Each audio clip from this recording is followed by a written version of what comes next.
이번 영상은 쿠팡 플레이를 통해서 볼 수 있는 드라마 더 라스트 오브 어스의 6화부터 9화까지의 내용을 정리해보고 이 드라마의 결말에 대한 이야기까지 해보는 영상입니다. 재밌게 봐주시고 구독과 좋아요 부탁드립니다.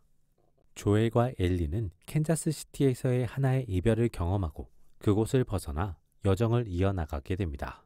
두 사람은 겨울을 맞이하게 되고 많은 눈과 함께 길을 잃어버리면서 위기에 처하게 됩니다. 두 사람은 우연히 외딴 곳에서 자신들만의 생활을 이어나가던 부부를 발견하게 되고 그들로부터 현재의 위치를 파악하게 되고 동시에 나아가야 하는 곳에 위험한 집단이 있음을 듣게 됩니다. 조엘과 엘리는 길을 우회하는 선택 대신 나아가는 선택을 하게 되고 무장한 이들에게 포위되며 위기에 처하는 듯 했으나 조엘이 토미의 형이라는 것을 알게 된 이들은 조엘과 엘리를 자신들의 마을로 데려가게 됩니다. 그들이 도착한 곳은 잭슨 마을로 생존자들끼리 모여 민주주의 체제와 공산주의 모델을 합쳐서 나름의 안정적인 체제를 이루고 사는 마을입니다. 자원의 한계로 인해 인구수를 늘리기 어려워서 주변 사람들에게 공포를 줘서 다가오지 못하게 하며 자신들만의 마을을 구축하고 유지해 나가고 있는 상황입니다. 토미는 파이어플라이를 벗어나 이곳에 합류하게 되었고 이곳에서 사랑하는 연인 마리아와 부부가 되어 출산을 앞두고 있는 상황입니다. 조엘과 토미는 마침내 마주하며 짧은 기쁨을 누리지만 서로의 생각과 지향점이 다름으로 인해 갈등을 겪게 됩니다.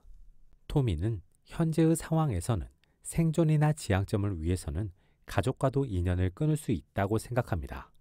그래서 조엘이 걱정할 것을 알지만 자신의 새로운 결정이나 상황을 알리지 않았음을 어쩔 수 없는 것, 당연한 것으로 여깁니다. 조엘은 가족끼리, 의지하는 사람끼리는 그래서는 안 된다고 판단하고 그로 인한 불만을 가지게 됩니다. 더 나아가서 토미가 자신과 함께하는 것을 거부하고 새로운 가족인 마리아와만의 관계를 우선시하는 모습을 확인하게 됩니다. 그러한 토미의 모습에 조엘은 화가 치밀어 오릅니다. 그 화의 가장 큰 원인은 약해진 자신입니다. 조엘은 자신이 적의 근접도 눈치채지 못하고 적과의 전투에서도 승리를 장담할 수 없는 상태라는 것을 느끼고 있습니다.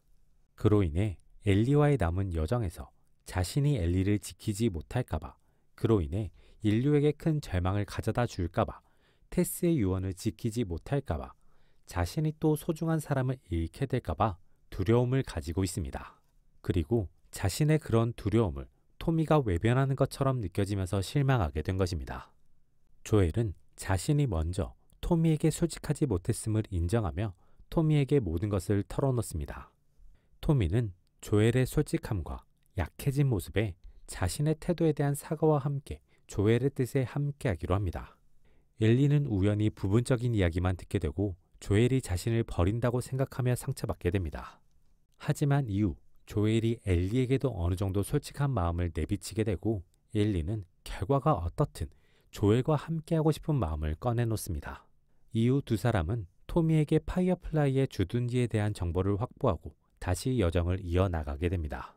조엘과 엘리는 전보다 더 가까워진 모습으로 목적지에 도착합니다. 하지만 이번에도 파이어플라이는 떠난 뒤였고 두 사람은 낯선 사람들의 공격을 받습니다. 조엘과 엘리는 총으로 무장한 상태였고 상대는 근접 무기로만 무장한 상태여서 두 사람은 수적 분리를 극복하고 상대 중 한 명을 사살하며 현장을 탈출하는 데 성공하지만 조엘이 복부에 큰 상처를 입으며 위기에 처하게 됩니다. 잭슨 마을로 돌아가기에는 너무 멀고 당장 치료가 불가능한 상황에서 엘리는 일단 조엘을 안전한 곳으로 옮깁니다. 하지만 후속 치료 방법이 없는 상황에서 조엘은 엘리에게 자신을 놔두고 안전하게 잭슨 마을로 돌아가 그곳에서 살아가라고 합니다. 엘리는 고민 끝에 주변을 뒤져서 실과 바늘을 찾아 조엘의 상처를 일단 수습하고 먹을 것을 구하기 위해 사냥에 나서게 됩니다. 엘리는 이미 충분한 이별을 겪었기 때문에 조엘만은 지키고 싶습니다. 엘리는 사슴 사냥에 나서게 되며 새로운 인물을 만나게 됩니다.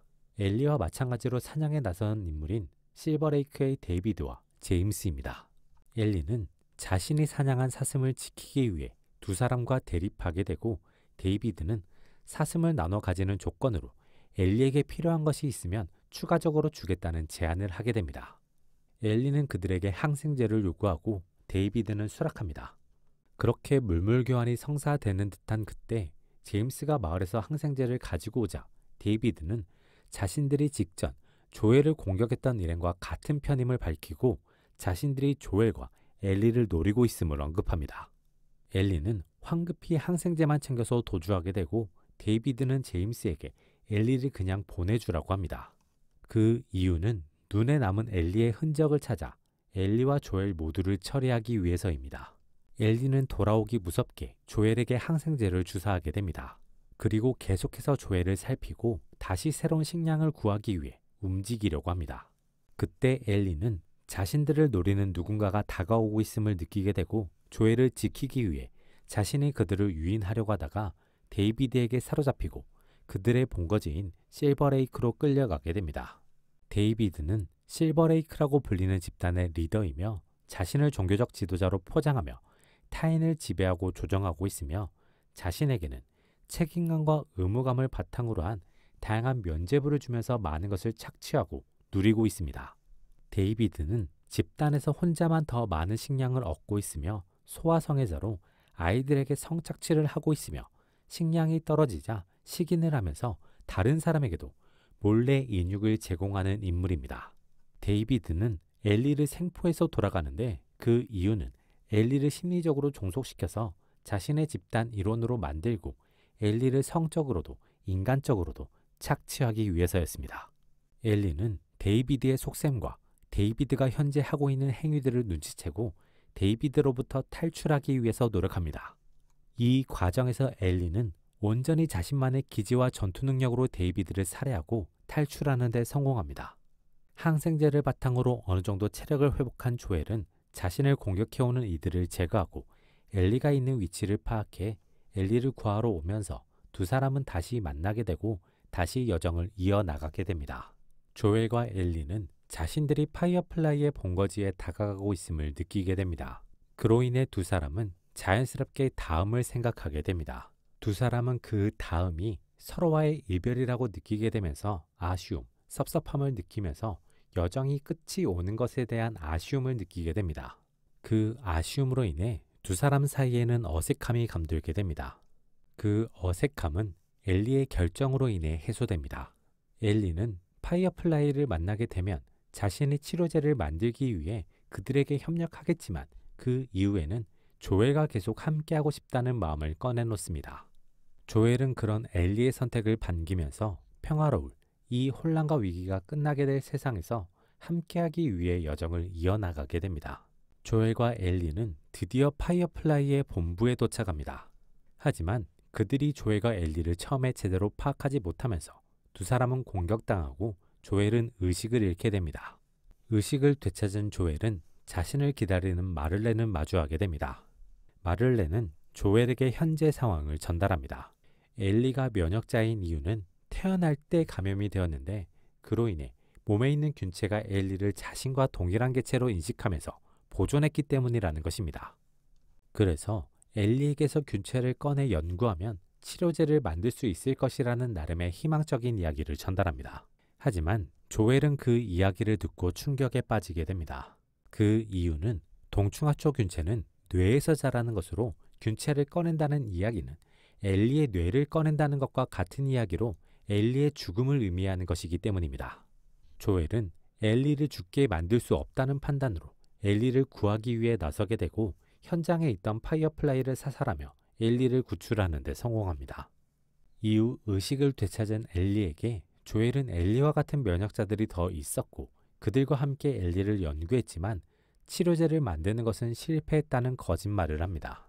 거기에 덧붙여 마지막 순간에 약탈자들이 밀려들어와 그들과 전투를 하며 지금 빠져나가는 중이며 그 과정에서 파이어플라이가 괴멸되었다는 이야기도 덧붙입니다.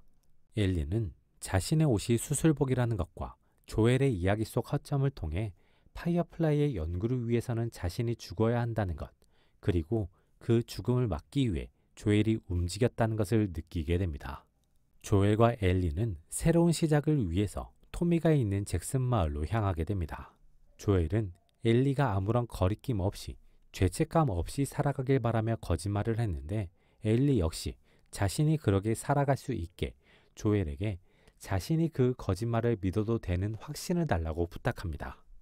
조엘은 기꺼이 엘리를 위한 거짓말을 하며 엘리가 자신이 희생하지 않았음을, 그런 선택을 할 수 없었음을 미안해하지 않고 본인의 인생을 살아가게 만들어줍니다. 이를 통해 결과적으로 세상은 현재 상태로 유지됩니다. 과학, 의학의 발전이 어려운 현재 상황에서 치료제를 만들어낼 가능성은 지금 당장은 전무한 상황입니다. 조엘과 엘리는 이 여정에서 많은 것을 잃었지만 서로를 얻으면서 자신들만의 새로운 가족을 만들게 되었고, 그를 통해서 어쩌면 평범하고 사소하게 행복할 수 있는 삶을 얻었습니다. 하지만 이 삶이 영원할 수는 없기에 지금의 선택이 미래에 어떤 결과를 미칠지, 어떤 후회나 어떤 긍정적인 느낌으로 다가올지는 알 수 없게 되어버렸습니다. 더 라스트 오브 어스의 시즌 1을 나름대로 평점해 본다면 100점 만점에 85점으로 할 수 있겠습니다. 동충하초 균체라는 독특한 설정을 통해 기존의 좀비물을 인상적으로 변형시켰고, 그로 인해 흥미 유발에 성공한 느낌이 드는 작품입니다. 이 작품의 특징은 결과적으로 원점으로 돌아왔다는 것입니다. 균체에 대한 치료나 대응법은 존재하지 않으며 여전히 인류는 감염자와 다양한 위기로부터 생존해 나가야 하는 상황이 이어집니다. 하지만 그 과정에서 다양한 변화도 존재하는데, 조엘과 엘리가 하나의 가족처럼 엮였다는 것, 그리고 토미를 비롯한 잭슨 마을의 사람들을 통한 기반이 확보되었다는 점입니다. 그로 인한 안정적인 커뮤니티를 기반으로 두 사람이 새로운 출발을 할 수 있다는 점입니다. 사회적인 변화도 있습니다. 페도라가 장악하고 있던 지역들이 무너지거나 붕괴하면서 새로운 집단이 만들어지는 경우도 있으며, 페도라에서 독립되어 개별적으로 살아가고 있는 이들이 늘어나고 있습니다. 이를 통해서 감염자와 인간의 대립구도뿐 아니라 각 세력, 집단별 대립구도가 더욱 강해질 수 있는 흐름이 만들어지고 있습니다. 이러한 상황 속에서 현대적인 물자의 고갈은 새로운 흐름을 만들어내지 않을까 싶습니다. 대표적으로 총동의 무기가 소멸하면서 감염자와의 대결은 힘들어지지만 인간끼리의 대결이 점점 더 긴박해지고 치열하게 진행될 것으로 보이는 흐름입니다. 개인적으로 더 라스트 오브 어스 시즌 1은 인상적인 드라마였고 시즌 2도 보고 싶다는 생각이 만들어진 작품입니다.